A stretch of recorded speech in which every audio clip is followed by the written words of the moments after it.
Welcome to My Spoonie Sisters, featuring stories from special guests dedicated to empowering those with chronic illness. Our goal? To connect people and provide the support and tools they need to live a better life. For those with chronic illness, our energy levels just fade faster. We must be more purposeful with the spoons allotted to us.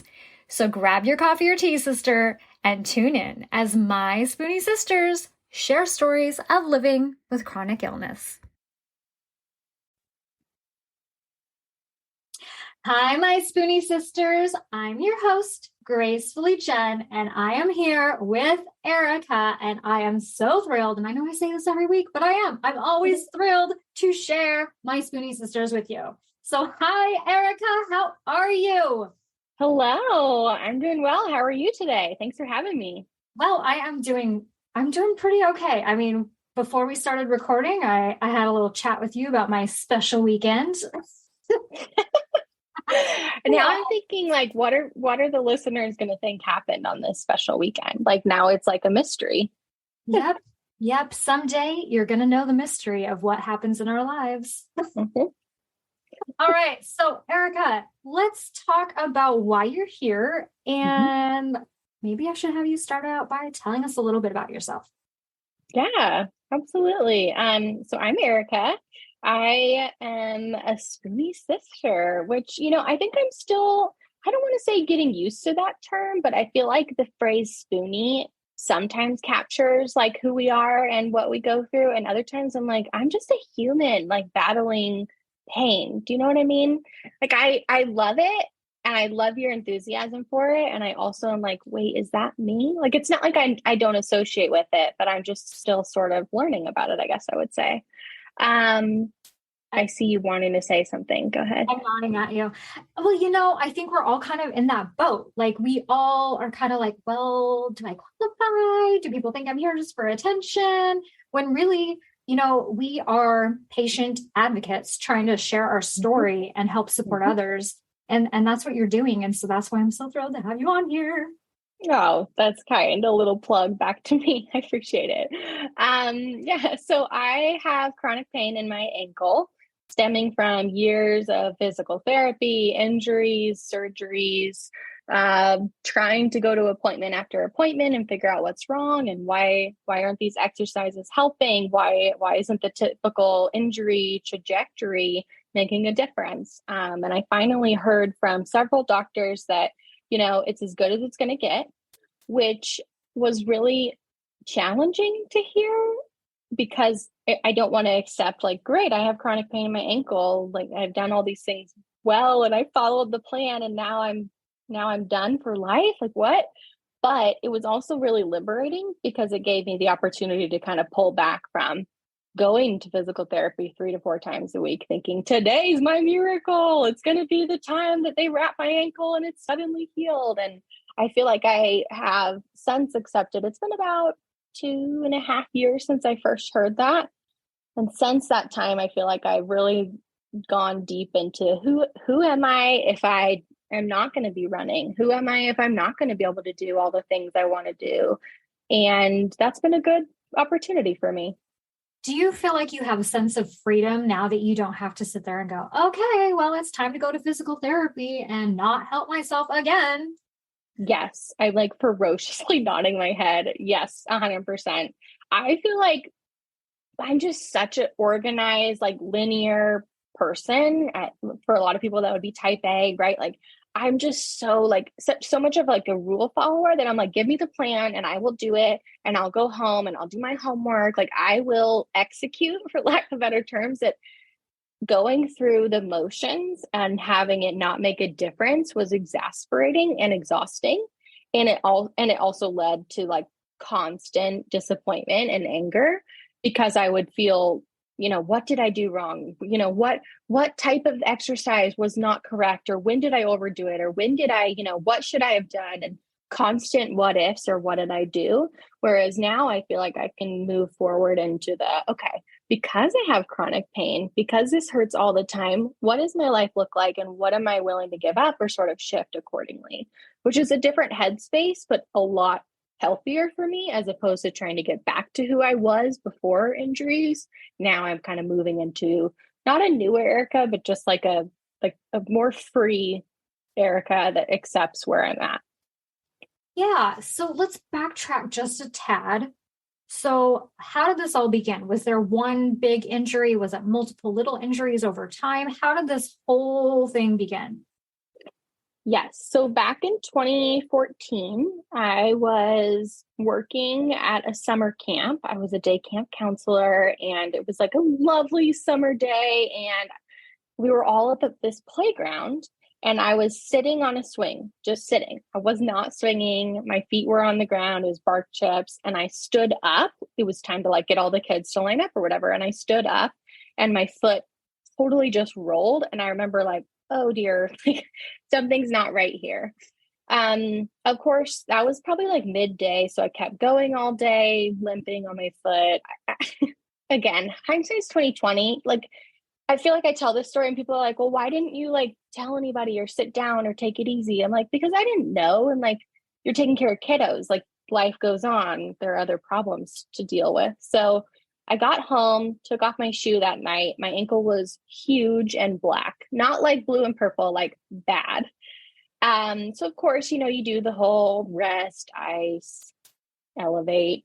And I went to urgent care a couple days later, and they were like, yeah, this is a really bad sprain, which was really reassuring because, there are people that sprain their ankle and they're like, oh yeah, I sprained my ankle in my basketball game and I kept on playing. Ha ha ha, no problem. And I'm like, wait, my sprain is really bad. I did the whole, walking boot and crutches and recovery. And then, so that was 2014.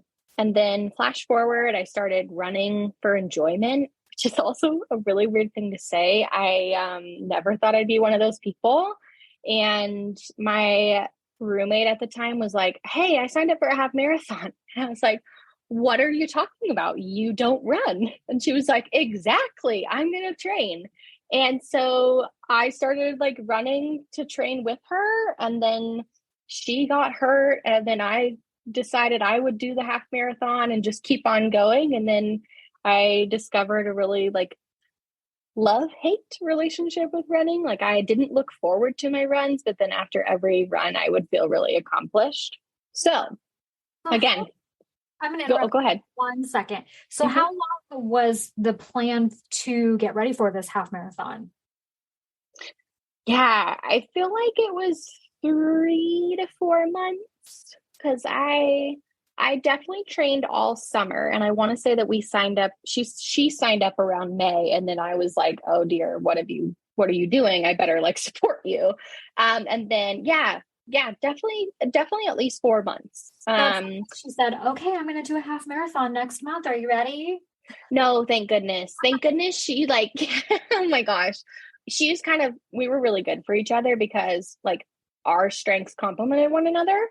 Because she was more free spirited and yep, great. I signed up, we're going to, I'm going to do this thing. And I'm thinking, do you have a training plan? Do you have shoes to run? Like, I'm like, wow, what are you doing?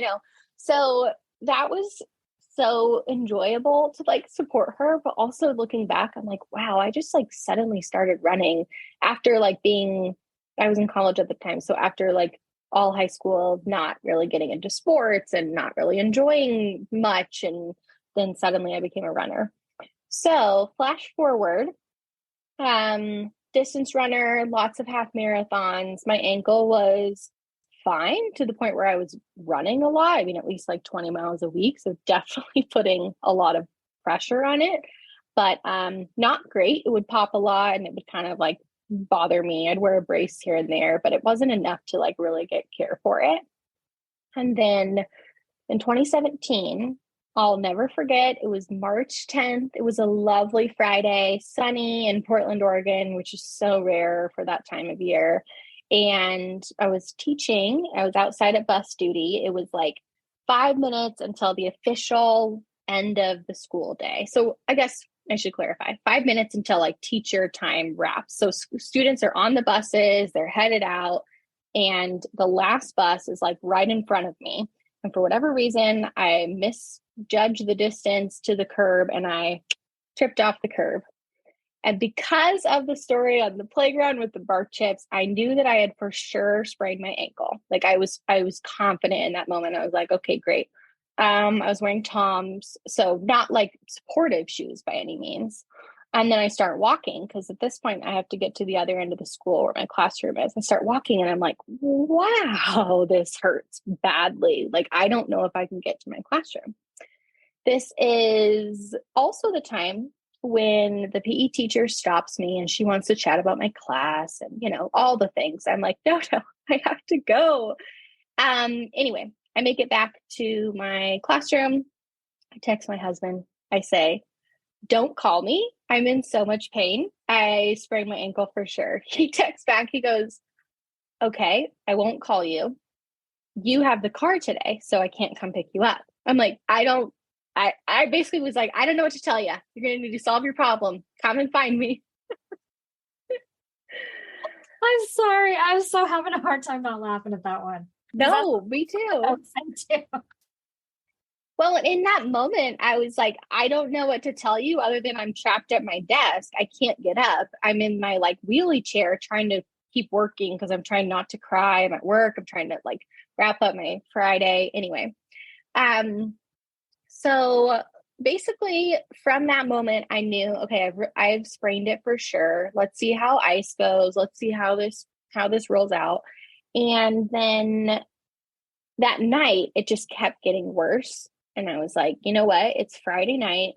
I don't want to have to wait until Monday morning to get an appointment. I better go to urgent care now because they close late on a Friday, but they're not open till on Saturday, Sunday. You know the drill. You're looking up hours and what am I going to do? And, it was such a great appointment in that I heard the words that I kind of wanted to hear. Yeah, this is really bad. You also broke your foot. Because at that point, I'm like, I've had this bad sprain. The doctor at that time, 2014, was like, yeah, this is a bad sprain. And then, a few years later, I'm like, this feels bad too. But am I a wimp? So when that doctor was like, no, you also broke it. This is code red. You definitely need to recover here. At that time, I was like, okay, wow, Friday afternoon. I'm going to teach on Monday morning. That sounds great. I'll teach in a wheelchair. Mistake number one. Probably should have rested. So what age group were you teaching? 4th grade. So still sweet elementary schoolers. Then they were wonderful. This was my first year teaching. They were so kind. What can I do? What can I grab? They were definitely fighting to see who could help me. But also I definitely should have taken at least 1, maybe 2 to 3 weeks off because I wasn't supposed to put any weight on my foot. So we had this old wheelchair at the school that was required that you have something in an emergency that I used and that you could prop your foot up. So I taught all day with that. And I don't know what I was thinking. Also, because keep in mind, I got hurt at work originally. So this is a work-related injury where tons of hoops to jump through, tons of logistics to coordinate, and also I'm a classroom teacher, so I have to have a sub. It's not like I can just put it out of office response up and say, see ya, I'll be back when I'm back. And yeah, looking back, I definitely should have taken time off, like I said, but I didn't know any different. I was like, well, I can do it. I'm motivated.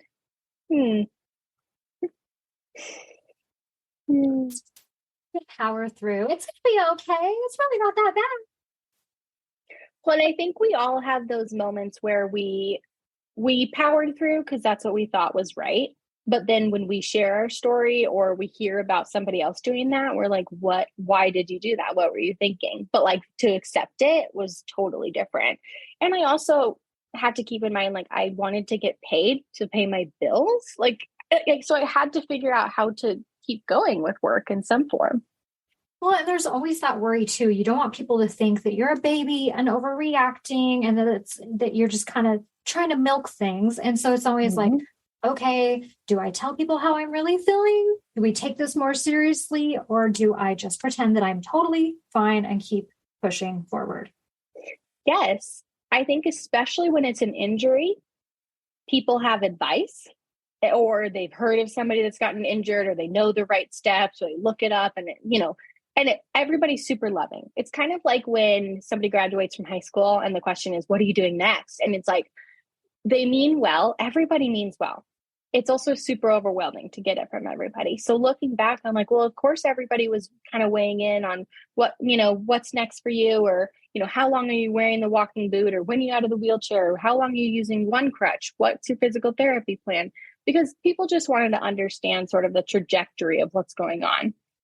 What was hard for me is I also wanted to understand that more than anybody. I was feeling the most pain physically, and nobody knew what was going on and why it wasn't healing. And that's why it led to surgery 1, and then recovery and physical therapy and giving it time, and then surgery 2. So again, I'm skipping lots of details, but essentially trying to capture, I feel for, the people that were there for me in my life, because they just really wanted to support. They were like, okay, you're injured. Let's rally and let's give you food during surgery recovery. And then when surgery recovery stretched beyond sort of the normal time frame, it was like, wait, what do you mean you're not going to come to these events? Or what do you mean you are in too much pain? I know you kind of touched on that in previous episodes of like losing friendships and kind of navigating differences when like, what do you mean you're still going through that?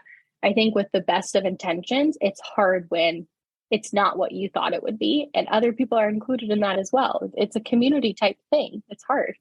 Well, and that's why it's called chronic. Mm-hmm. It's almost like you want to sit people down and be like, there's a reason why this is called a chronic condition. Let's look up the word chronic and let's better explain this. And yes. Go from here. Yes. Well, it's interesting. I think it was on the U.S. Pain Foundation site, like chronic pain is considered three or more months worth of, and I was like, wait, 3 months? Like, I was like, oh, I would have been able to categorize myself as someone with chronic pain 5 years ago plus. But like, because it was within this trajectory of injury, I didn't think that was me, and I'm like, oh, wow, like there is something to saying I have chronic pain. Because of that, my life is going to look different. And I've learned that that's hard for family and friends to accept if they knew you before, because they're like, wait, what do you mean you're accepting? What do you mean? Are you giving up? What do you mean you're not pursuing treatment? Because there's a grieving process that sort of goes alongside that. Yes. And that's exactly what I was going to just interrupt you and say is it's like, okay, now you, Erika, are mourning the life that you had before, but they are too, because they're not really sure where to go from here. And people have the best of intentions, and that's wonderful. But then there's times where it's like, you've asked me this about 20 times. Can you please back off? And let's move on to the next subject, because still feeling this way. Mm-hmm. Did you feel like you had a really good support system walking through this? Hobbling through this? Rolling? Definitely. Yeah. Sorry. No, definitely. In terms of support system, like number one supporter was my husband, Alex. He was there for literally everything, right? Even like the mornings before teaching, I'd be sobbing. I don't know how I'm going to do this. I got to go. And like, okay, like, what am I doing? Poor guy. He saw everything, good, bad, and ugly, right? He was my number one. I also feel like my immediate family was really loving and just trying to like stay up to date, checking in on appointments, what's next. I mean, my mom came over and was like, hey, surgery number 2, I'm going to stay overnight this time. I'm going to support you with like keeping your house tidy. Alex, my husband, had a wedding the same weekend of surgery number 2, which like the weekend of surgery, you're like totally out of it. And so both of my parents came and stayed, and my dad like cleaned my windows and like practical things. Totally, those needs were met and beyond.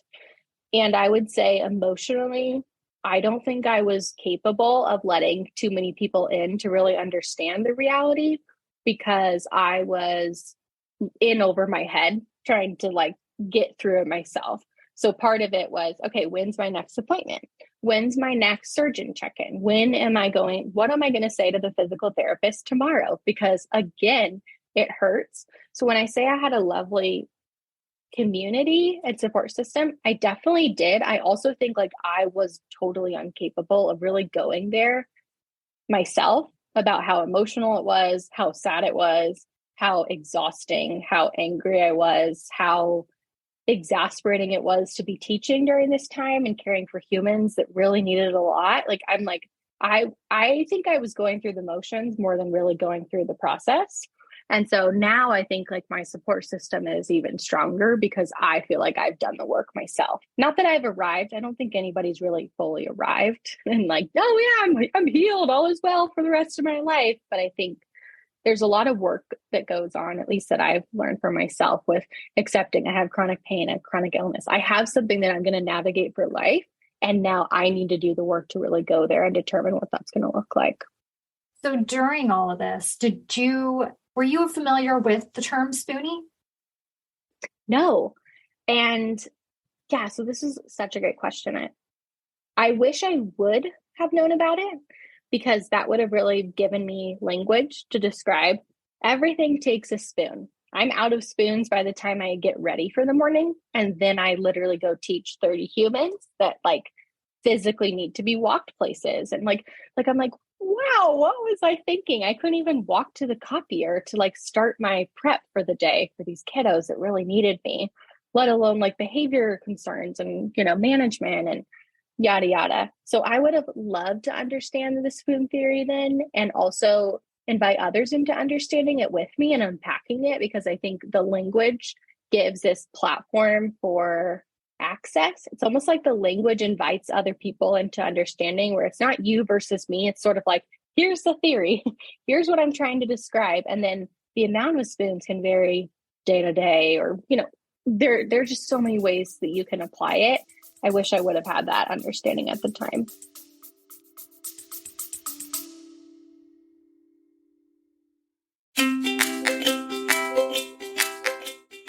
Calling all Spoonies. As a host of a chronic illness podcast, nothing lights up my day more than hearing from you, our incredible listeners. Whether it's a topic close to your heart that you want us to uncover, or you are keen to show your own journey as a guest on our show, your voice matters. Living with chronic illness can often feel isolating, but through the power of podcasting, we can come together as a community to uplift, educate, and inspire one another. Your stories, insights, and questions drive the conversations we have and the topics we explore. So if there's something on your mind, a story that you are just itching to share, or a guest you'd love to hear from, don't hesitate to reach out. Your voice is not only welcomed here, but celebrated. Let's continue to amplify the voices of those living with chronic illnesses and create a space where everyone feels heard, supported, and empowered. Together, we are stronger.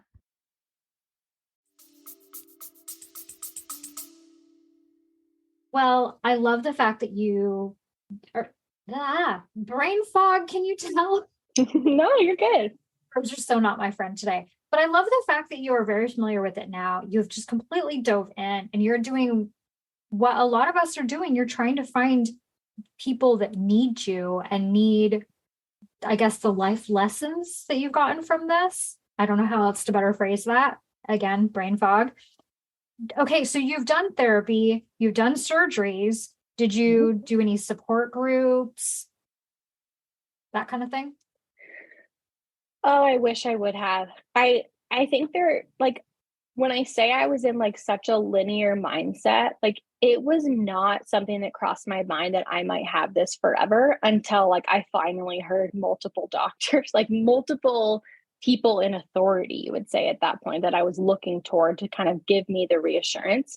I think in part because I just felt the like, wait, I'm young and everybody's saying you're too young to have ankle pain. Ha ha ha. When I was your age, I was, I'm like, wait, I like took all of those things personally and thought, well, it must be me, or it must be because, I'm walking too much. It must be because, my job is demanding. It must be because all these things.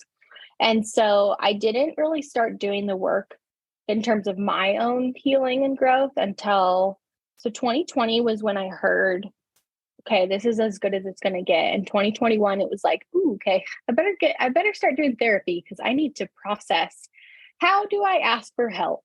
Asking for help 101. My husband is going to be my caretaker for small tasks. It doesn't mean like everything changed, but it was like, wait, there's a lot of my life that I'm grieving, and I need to talk with somebody about that. And then this calendar year, so 2022, was when I really was like, wait, I want to personally say, I have chronic pain. I need a support group. to rally alongside me. And also I want to hear of others that are going through this. And so now I'm in a monthly support group and I love it. I feel like there's just so much freedom hearing somebody say like, it was really nice because today I was able to water my plants. Like, I know what they're saying when they're saying that. They're saying I had energy or I had spoons or I had the capacity to water my plants where some days I can't. And all of our conditions or diagnoses totally different. Some I'm like, my heart breaks when I hear about the dynamics and I sort of go into the comparison game. And then I'm reminded of, wait, we're all just learning how to navigate this together. And so this is my like shameless plug for anybody listening. If you don't yet have a community, which hopefully you do because this podcast, but also reach out. I'd be happy to connect with you. I'd be happy to point you to a resource or even just, send a message back and forth. I was definitely alone in my journey in terms of connecting with somebody that also was going through pain and navigating that and relationships and ups and downs. That's my sort of phrase that I've been using lately, is navigating the ups and downs of chronic pain, because I think there are like pros and cons and it is this roller coaster ride. So my plug to you is take care of yourself, and that includes inviting others to understand. And I can assure you, I was the last person that thought they were going to be signing up for a regular support group. Like, I cannot tell you how independent and like very rigid and type A I was prior to going through this. So if you're like, I don't know, I'm not sure, do it, give it a try. If you're scared, reach out. It's absolutely worth it. And honestly, I will say my husband, to this day, he's like, why are you in a support group every week? And why are you doing this? And why is it always during dinner time? Well, it's during dinner time because you're dealing with people. So mine is through a Zoom, and it's people in multiple time zones. And it just so happens, just like you, we're on the Pacific coast. And so our time zone, if we're with people in New York City, it's 7 to 8 o'clock at night. Oh, our support group is during dinner. Totally. What it is. And then he's like, well, why are you even going? You've been dealing with this for over 10 years now. And I look at it this way. We are constantly having struggles. Every day is different. It's not like we're completely healed overnight or healed in general. Like, some of us just never go into remission. I mean, I'm comparing apples and oranges right now because like you and I have different issues, but at the same time, it's just like, okay, even if it's been a struggle I've dealt with for the last 10 years, I have value to share with other people that are newly diagnosed that I can better support than I could have 10 years ago. But I also need their support as well, because there's times where I'm going to be going through a flare or dealing with something big in my life. And it's healthy. It is healthy to have someone to talk to that understands you. Yeah, absolutely. And then the last group that I went to, I wasn't really feeling it, which I think is great to name. And I mostly listened. And that was exactly what I needed. The topic was like, this was in November, so heading into Thanksgiving for those of you that celebrate. And it was like, how do you navigate family relationships and dynamics? And when do you say yes to things? And what do you say no to? And it was just really reassuring to hear of people that are going through navigating their schedule. What's coming up? What spoons do I have? What am I going to do? And basically for me, what it reminded me of is I'm not the only one that has these questions in my head where I'm planning through all of my events and what that looks like.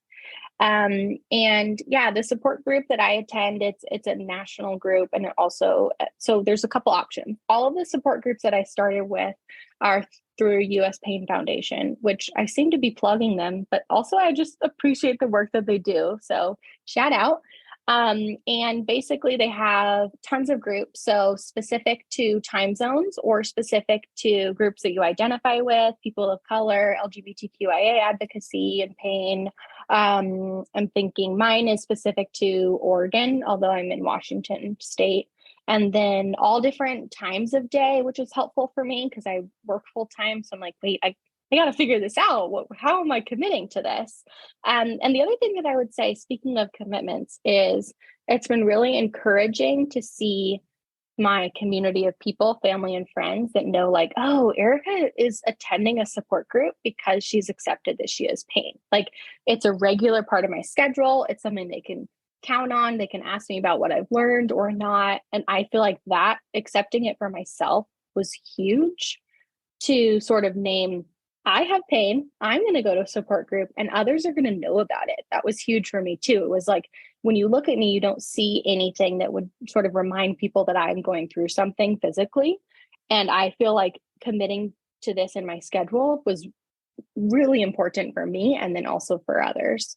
And then the last thing that I would just say is it takes time to figure out what you need, what type of group, what level of support you need. Some groups are more structured in terms of talking points or topics, and some are more open-ended. Some have more guidelines than not. Some, there was one group that I tried where I was like, that was too heavy. And I tried it again and again just to give the benefit of the doubt, but I was like, that was too negative. And I don't always want to be a sunshine and rainbows person, but I realized like, I can't go to a support group that's just, for lack of better words, like complaining. I have to kind of hear about pros and cons. And I see you nodding your head, which is so nice. You're like, yeah, I need that too. Well, yes. And honestly, you don't want to be that person in the group that every single time you're dragging everybody down and every single time they're like, oh, so-and-so's here again. We're going to have to listen to blah, blah, blah, blah. Because yes, we do have pain. We do have problems. We do have struggles. But at the same time, you don't want to be that person dragging every single person down. You've got to look for that sunshine because there's that sunshine somewhere. And I don't know. It's just tough. It's tough finding a group that works for you and is the right fit. And hey, if you want a group where you're going to complain all the time and never look for the positivity ever, okay, that's okay. Start that group. Yeah, start it. Please try not to be that person because you know what? We deal with enough. We don't want to be feeling down every single time we meet with our group.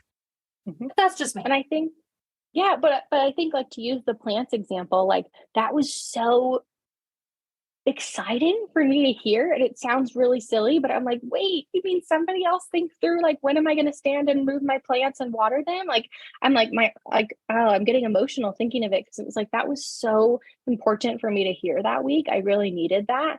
And I wouldn't have heard that if the group was really just centered around like, what's not working, what's hard, what conversations are you having? And again, you kind of have to take it with a grain of salt because part of the support is that you are there to hear of things that are challenging as well.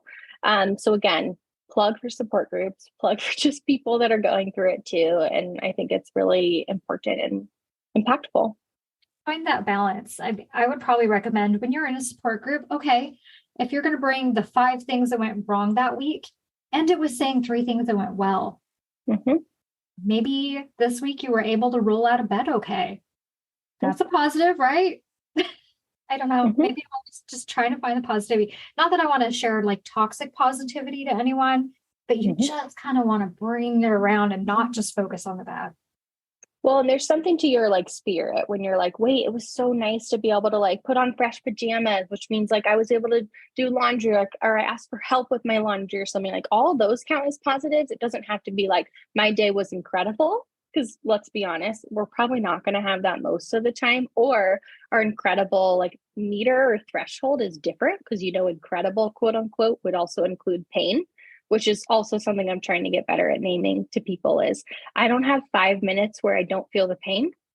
So if you think about that, that includes 5 minutes. I'm laughing, I'm watching a movie, I'm responding to texts, I'm also doing my day-to-day, whatever it looks like. I don't have 5 minutes pain-free. And when I've described that to people, there's something that sort of clicks differently. Again, I don't need the empathy. I just think like kind of inviting awareness for the sake of understanding. Like we don't know what somebody's going through. We don't know if somebody, like my big thing lately is parking spots with your parking pass. If you're in a disability spot, you've already had to advocate to get the parking pass because it's so exasperating and exhausting to get that. When I got mine, my doctor gave me a temporary one, which is fine. I'll go again next year and tell her I have pain and, you know, advocate again. But I'm like, wait, if I like get out of the car, people are staring. They're like, what are you doing parking in there? Like, they don't think it's mine, right? That's just a small example to sort of say, we don't know what's going on. We don't know what that looks like. And we have to sort of give grace accordingly, including to ourselves. Yeah, because honestly, I'm sitting here looking at the two of us right now. And if somebody were to see us getting out of our car, would they realize? Would they realize anything? No. How did that go for you? Because I know when I got my first pass, I was so scared to use it because I was afraid of being judged. Yeah. Oh, yeah. I would love to say I've got it figured out. That's a complete, lie to myself. I feel one thing that I've realized is I feel way more confident when I have my cane that's a physical something for people to see. And I think part of it is because it's a temporary, red pass, and I'm generally parked next to people who would have, the permanent blue pass, let's say. I think people are like, oh, yeah, well, she's already healed and all is well. So, like, she's just milking it or whatever. Let's be honest. I bet you most people aren't even noticing it. They're not paying attention. They're going about their day. But I have had plenty of looks. I have the last time I went to the public library, this person refused to get in their car until they saw that I had the parking pass, and then I got out of the car with my cane. And then once I did, then they got in their car, almost like checking me. And I think what's really hard about it is every time I park, I'm thinking, I wonder if somebody's going to say something. I wonder if I'm going to get weird looks. That's why having some sort of mobility aid helps. And then I hate that because I'm like, wait, but what if I feel well enough or the store is, close enough or, just a few steps that I don't need my mobility aid? I shouldn't feel like I need it just to please other people. Absolutely. We shouldn't have to feel like we need something there just to show there's something wrong. Mm-hmm. Because, okay, I'm sorry. Like, I don't know how old you are, but I'm 42. I feel like a lot of people look at me at 42 and they're just like, she's fine, whatever. You might be limping today, but maybe she just rolled her ankle and she's fine. But, Right. but if they're looking at you or myself or anyone else, any of our listeners and making that snap judgment, well, first of all, shame on them. And second of all, we shouldn't have to feel guilty to carry something around or to be limping to be able to have that parking space if we need it that day. Maybe we're doing the best that we can do to even limp inside the store. Yes, totally, totally. And even like the steps to get into the car, to drive yourself. I'm like, right now it's winter. I'm in Spokane, Washington. It's icy on the ground. I think about that every time I think, oh, do I need to go on this errand or whatever? I'm like, I don't know if I can do that because am I going to slip and fall or what does that look like? And I think I'll kind of transition to chatting about my book if that's okay. Absolutely. Shameless plug, but I'm like, wait, no, it actually is part of the reason why I wrote it. So I wrote a book called Adalene Plays Many Ways. It's a children's book, and it's a story about an adult with chronic pain. And I specifically wanted to write it about an adult and not a kiddo, which eventually maybe I'll write one with a kid. Everybody's like, are you writing more books? I'm like, hang on, the book's just coming out. But essentially, it is a story. So the reader doesn't know who has chronic pain, and the reader just gets to see the ups and downs, the emotions, the feelings, the weight. Okay, I'm navigating my day with pain, but I'm also alongside Adalene, the young girl who's so excited to spend her day with this person. And then she has her own emotions about what he can and can't do. And like, that's part of it is like, I wanted it to be this like under the surface, you don't quite know what anybody's going through, just to sort of remind anybody that's reading it, we don't know what's going on. We can't see enough. And I don't think that we should have to see something in order to feel empathy or just some awareness towards something, because that's also just not representative of those who have vision impairment or are blind. I'm like, wait, like we have to be inclusive and we have to stretch beyond what we can see. And we also just have to sort of find our balance of what's mine to do, what's mine to check in on, what's mine to be like, yeah, I don't know why they have that parking pass. Okay, I'm grateful I can walk. Moving on. I think like there's a lot there that we could unpack. And that's part of the vision with this story is I couldn't find a book out there that I could read to my nephews and niece. And so I'm like, well, I'll write one and then I'll publish it. it's a lot more work than you think it's going to be. And yet it's such a gift. And as it comes out, I'm so thankful that people are seeing themselves represented, because that's what I want. I want people to see themselves just like I wasn't able to be seen. And here we are. And here we are. But I am so proud of you and so thrilled that you looked out there in the community and you were like, oh, we're missing this. We really need this. And you just were like, okay, I'm doing it. I'm doing the thing. But now it's like, okay, well, what's the next thing? And what's the next thing? Because it never stops. And so I cannot wait to see where you go from here and the next stories. But first of all, we need to start with this one first. Yes, thank you. I think that's a good reminder for those of us in the advocacy space in general. Whatever type of advocacy work you do, it's never going to stop and it's never going to end. And so that's just as much of a reminder to me, is like, we're going to keep fighting for justice in our realms, and we have to do it alongside our communities. We can't do it alone, and we can't solve all the world's problems. So which ones are we going to invest in, and which ones are we going to let others invest in with support? And I'm still negotiating that. I have not figured that out for myself. I am constantly like the person of like, ooh, how do I donate more? What do I do here? How do I volunteer? And I'm like, okay, but if my passion is justice for those that have chronic illness, chronic pain, disability, that aren't seeing themselves represented in books, like, I'm going to dive in there. And then I'm also going to support people that are stretching beyond that. But I say that again, I'm trying to figure that out. So if you're in that space and you're like, wait, I don't know what that looks like for me, I'm there too. We're figuring it out together. It's exhausting work, and also it's really rewarding work. It can be both. 100%. And be patient with us. We are not perfect. We still stick our foot in our mouths just like anybody else. And we are striving to gain that knowledge all the time so that we can better support everyone. I mean, and that's really, at the end of the day, the best that we can do. But I love the fact that you're doing more than just that. You are constantly trying to find ways to better educate yourself and see where you can jump in and support other people. And I think that's beautiful. Thank you. It's hard for me to accept compliments, so I will say thank you. That means a lot. Oh my gosh. You know what? You're not the only one. I swear, almost every interview, if I make any kind of compliment, people are like, whoa. We're like, is this about me? No. I know. Just please take my compliment. Oh my goodness. Okay. So I've mentioned that I have had brain fog. You've noticed I've tripped over my words today. So bear with me. I feel like I've had questions that I wanted to ask, and I probably have forgotten some of them, but I do want to ask this one. What is in your Spoonie toolkit? If I were to say 5 things that you would recommend to someone that is feeling the way that you are. This is such a good question. Let me start by saying I would not have been able to answer this a year ago. Like, I kind of talk, like, some of the things that I'm saying probably sound as if like, yeah, I've been there, done that. This is like intentional work and time and energy to really dive in and like accept this for yourself. So I'll start by saying compromise is in my toolkit. Compromising with my ideal of what I want to do, what energy looks like, what it looks like for other people. Yeah, it's not a physical tool that you can hold on to. I compromise every single day with what is in my brain versus what is actually going to get done, and also with what it looks like for other people. That's a big one too, is compromising with them and sort of being like, okay, you want to go to this event, here's where I can jump in, or here's what it looks like, or you do the phone call to see, do they have seats available? I will come if they do. The other tool is medication.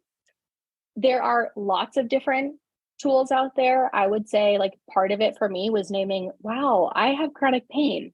My anxiety is a real thing when the pain spikes. I have chronic pain that never goes away. So I also have anxiety that I need to deal with. That's a big one for me, is taking medication that supports me, sort of gives me a little bit more regulation. And also, just for full transparency, like, there's no magic pill that cures chronic ankle pain. So when I say medication, it doesn't mean it's the end all be all. Support is huge. And so I have 2 that I kind of think of: support and community. Support is like you naming for yourself. I like to use support as opposed to help. So I'll tell Alex, hey, can you support me with this? Or coming up, I'd love support with this thing. Can you support me with XYZ? It doesn't mean you can't use the word help. I just get really tired of that word. I need help again. I need help again. Can you help me? I like support because it's sort of a partnership. And then community is similar to that. Find your community. That could be your community of your support group. That could be your two best friends. For me, it's always my sisters are my go-to, in addition to a couple other people. Like, find your community that's willing to get a text or a phone call of like, I'm in severe pain. Hope you're having a great day. That's it. There's no band-aid fix. That's just find your community.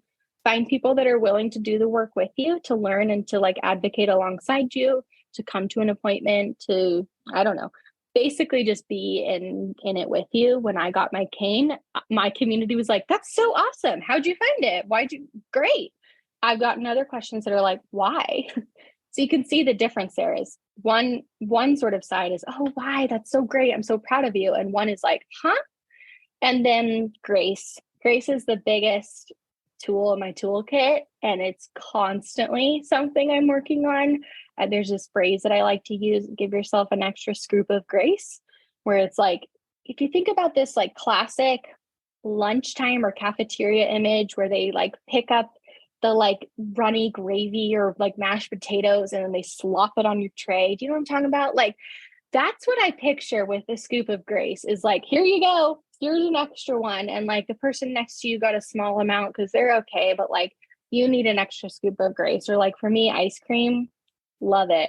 So sometimes I'm like, I'm just going to have an extra scoop of ice cream. It doesn't mean literally I have more ice cream. It means like in my mind, the grace that I'm giving to myself is like, I can associate it to something.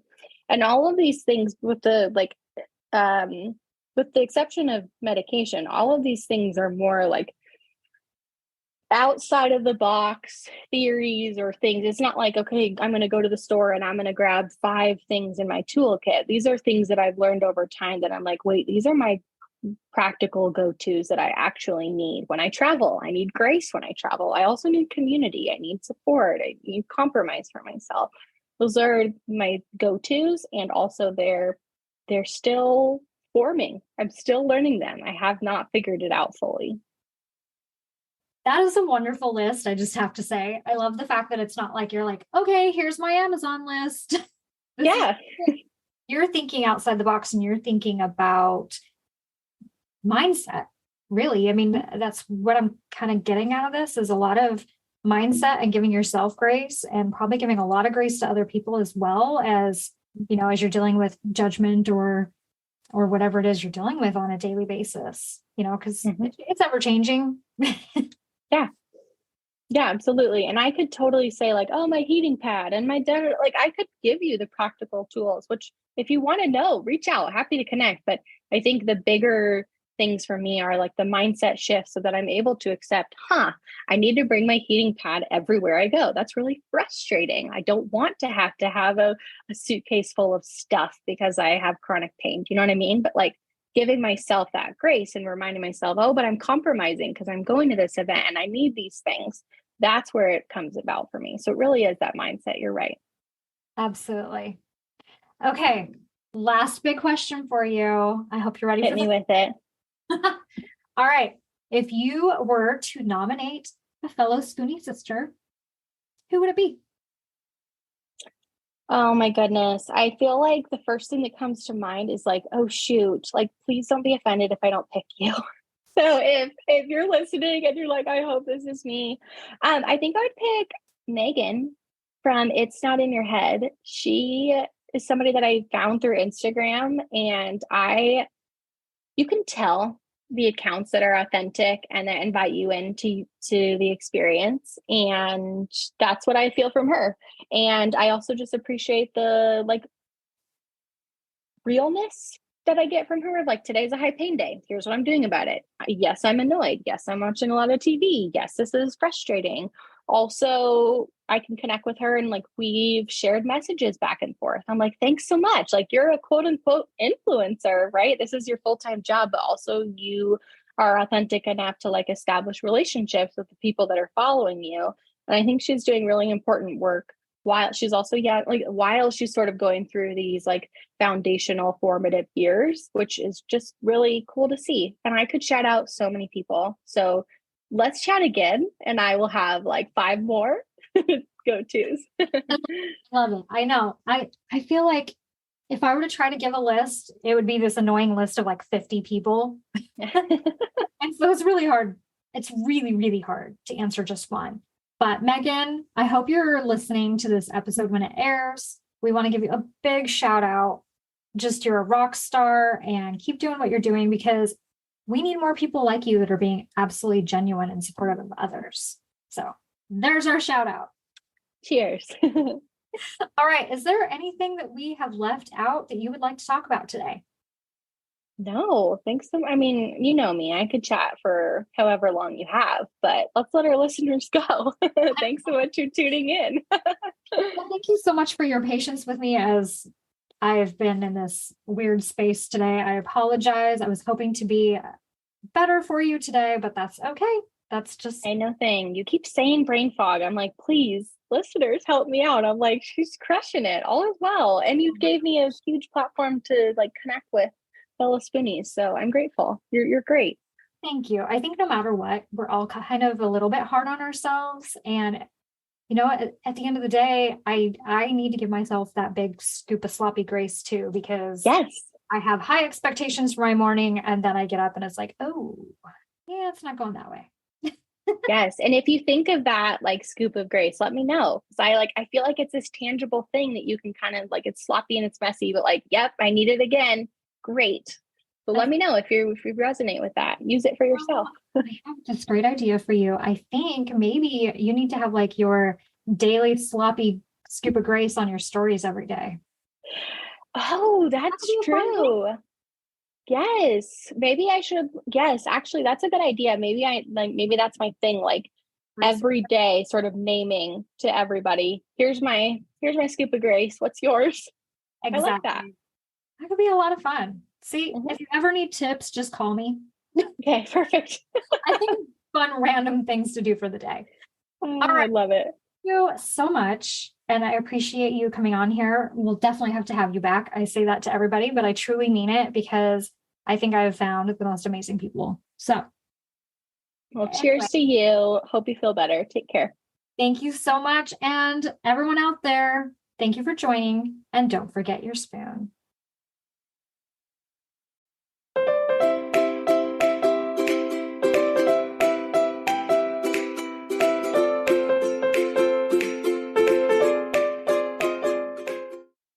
The information, opinions, and recommendations presented in this podcast are for general information only. Consult your own physician for any medical issues that you may be having. The information should not be taken as a replacement for medical, clinical, professional advice, diagnoses, or medical intervention. My Spoonie sisters and guests will not be held liable for any of the consequences of such action or inaction. Trigger warning. Some episodes may cover sensitive topics including, but not limited to, suicide, abuse, mental illness, and chronic disease. You are advised to refrain from listening if you are likely to be offended or adversely impacted by any of these topics. None of the guests or hosts will be responsible for your use of the information contained therein. Life is not merely to be alive, but to be well. Living a life with a chronic illness is best described with one word: unpredictable. Be Well's products are designed to make the unpredictable easier to deal with. Back when I was getting my infusions, I would have loved to have their adult zip hoodie. They even have one in pink. They also have everything from one-day pill holders to urgency buckets. So remember, they want to make your life a little easier. So be sure to check out Be Well.